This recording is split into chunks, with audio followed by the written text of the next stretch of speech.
अगर तुम ना होते तो ये होता, और अगर तुम होते तो वो होता। भाई मैं क्या बोल रहा हूँ मुझे खुद को समझ में नहीं आ रहा है, क्योंकि ये कहानी ही कुछ ऐसी है, थोड़ी सी समझना मुश्किल है, लेकिन नामुमकिन बिल्कुल नहीं। आप जब देखेंगे ना तो आप भी समझ जाएंगे कि आखिर मैं ऐसी गोल गोल बातें क्यों कर रहा हूँ।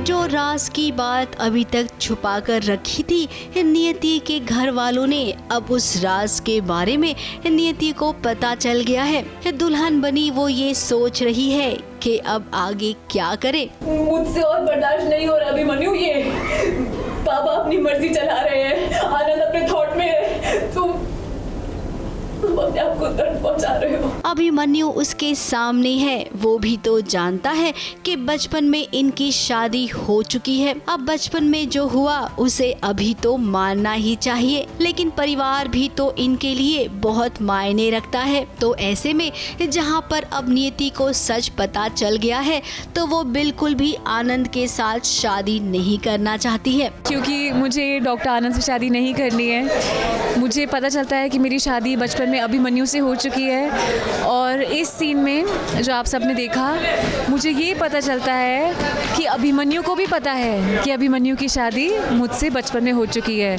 लेकिन अब शादी का मंडप सज गया है। अभिमन्यु खुद कह रहा है नियति को कि जाओ और तुम ये शादी कर लो, बचपन में जो हुआ उसे भूल जाओ, एक संजोग समझकर।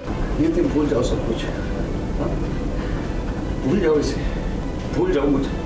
अभिमन्यु कहता है कि उसकी तबीयत ठीक नहीं है, तो उसके साथ मुझे नहीं अपनी लाइफ बितानी चाहिए। डॉक्टर आनंद के साथ मुझे एक नॉर्मल ज़िंदगी जीनी चाहिए, और प्यार का मतलब हमेशा पाना नहीं होता। तो जब अभिमन्यु ये सब बातें कहता है तो मैं बहुत इमोशनल हो जाती हूँ कि कैसे कोई इतना अपने बारे में ना सोचकर, आप जिससे प्यार करते हैं आप उसके बारे में सोच रहे हैं। अब भाई अभिमन्यु, ऐसा होता है क्या? आप भी तो नियति को चाहते हैं, फिर ऐसे में क्यों आप उसे कह रही हैं कि वो अपनी जिंदगी में अब आगे बढ़ जाए? और नियति क्या है ना, देखो मैं को समझना भी नहीं चाहता, वो क्या है ना, समझने से चीजें कॉम्प्लिकेटेड हो जाती हैं। तो तुम भी ज्यादा इन बातों पर गौर मत करो नियति, और एक बात का ध्यान रखो, बाहर तुम्हारी नई जिंदगी तुम्हारा इंतजार कर रही है, और हम सब भी तो यही चाहते हैं ना नियति, तुम्हारी खुशी।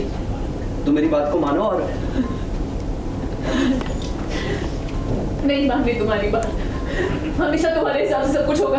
लेकिन अभिमन्यु तो मुझे कह रहा है कि नहीं, तुम जाओ डॉक्टर आनंद से शादी करो। वो अपने दिल पर पत्थर रखकर मुझे भेज रहा है, सैक्रिफाइस कर रहा है इतना बड़ा, तो मैं क्या करूं? जहां पर भगवान ने ये शादी हो उससे पहले ही आप दोनों के सामने सच खोल दिया है। इसका मतलब ये है कि आप दोनों एक दूसरे के लिए बने हैं, और जो रिश्ता आप दोनों के बीच जुड़ा है ना, उसे अब कोई तोड़ नहीं सकता है। फिर चाहे आंधी आए, तूफान आए, अब इस मंडप में नियति के साथ फेरे तो आप ही लेंगे, ये बात तो हम भी जान गए हैं।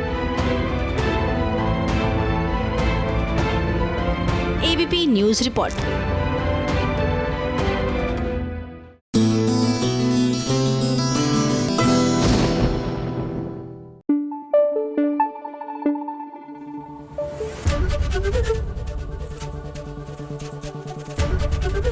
एबीपी न्यूज़ आपको रखे आगे।